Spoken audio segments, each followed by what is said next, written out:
అబ్బో ఇక్కడ కేజీ చీరలు కొంటే అర కేజీ చీరలు ఫ్రీ అంట. మంగళ్య షాపింగ్ మాల్ కేజీల్లో సేల్, టన్నుల్లో ఆనందం. ఈ నెల 18న జరగనున్న జీఆర్ఎంబీ సమావేశ ఎజెండాపై తెలంగాణ అభ్యంతరం వ్యక్తం చేస్తూ లేఖ రాసింది. సమ్మక్క బ్యారేజీకి అనుమతులు నిలిపివేయాలి అన్న అంశాలన్నీ తొలగించాలని తెలంగాణ లేఖలో తెలిపింది. తెలంగాణ ప్రాజెక్టుల టీఏసీ అనుమతుల వివరాల అంశం కూడా వద్దని తెలంగాణ వాదిస్తోంది. గతంలో ఏపీ అభ్యంతరాలను సిడబ్ల్యూసీ పరిశీలించి తిరస్కరించిందని తెలిపింది. ఈ నెల 18న జరగనున్న జీఆర్ఎంబీ సమావేశ అజెండాపై తెలంగాణ అభ్యంతరం వ్యక్తం చేస్తూ లేఖ రాసింది. మరిన్ని వివరాలు నరసింహరావు అందిస్తారు. నరసింహరావు. విజయ చంద్రిక, ఈ నెల 18వ తారీఖు గోదావరి రివర్ బోర్డు సమావేశం 18వ సమావేశం జరుగుతుంది. సో ఆ సమావేశానికి సంబంధించిన ఎజెండా అంశాలపైన తెలంగాణ రాష్ట్ర ప్రభుత్వము అభ్యంతరాలను వ్యక్తం చేస్తుంది. అందులో ప్రధానంగా 3 అంశాలపైన అభ్యంతరాలను వ్యక్తం చేస్తూ జీఆర్ఎంబీకి ప్రభుత్వము లేఖను కూడా రాసింది. అందులో ప్రధానంగా 1 సమ్మక్క సాగర్ ప్రాజెక్టు అనుమతులను రద్దు చేయాలి అనేటువంటిది ఒకటి ఎజెండాలో పెట్టారు. సో దాన్ని ఎజెండా నుంచి తొలగించాలని చెప్పి తెలంగాణ రాష్ట్ర ప్రభుత్వం కోరుతుంది.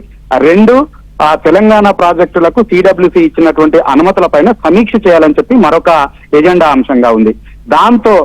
దాంతో పాటుగా ఇతర టెక్నికల్ అడ్వైజరీ కమిటీ ఇచ్చినటువంటి అనుమతుల విషయంలో కూడా సమీక్ష చేయాలనేటువంటిది మరొక ఎజెండా అంశంగా ఉంది.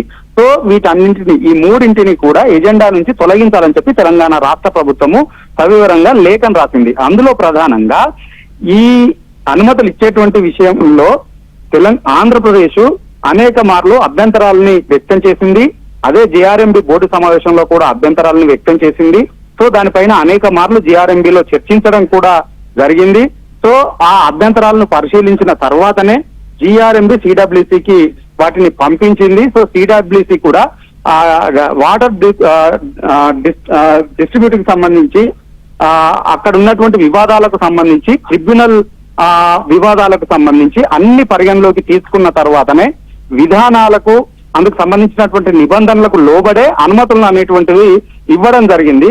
సో ఇంత సుదీర్ఘంగా చర్చించి అన్ని నిబంధనలకు లోబడే అనుమతులు ఇచ్చినటువంటి నేపథ్యంలో ఈ 3 అంశాలని ఎజెండా నుంచి తొలగించాలని చెప్పి రాష్ట్ర ప్రభుత్వము లేఖలో కోరింది. సో తొలగించి మళ్ళీ ఫ్రెష్ గా ఎజెండాను రూపొందించి పంపించాలని చెప్పి కోరింది. సో ఇప్పటికే ఈ అంశం పైన పెద్ద ఎత్తున వివాదం అయితే చెలరేగుతా ఉంది. మరొక వైపు ప్రతిపక్షంగా ఉన్నటువంటి బీఆర్ఎస్ కూడా ఆ ఎజెండా అంశాలని తొలగించే విధంగా రాష్ట్ర ప్రభుత్వం పోరాటం చేయాలి, లేదంటే తాము పెద్ద ఎత్తున ఆందోళన వ్యక్తం చేస్తామని చెప్పి ఇప్పటికే హెచ్చరికలు కూడా ప్రతిపక్షం జారీ చేస్తా ఉంది.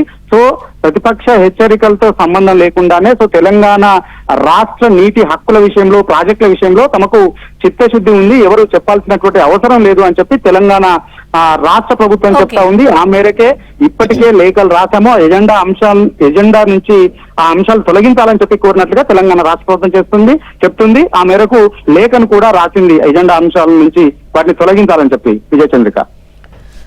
Okay Narasimha Rao, thank you.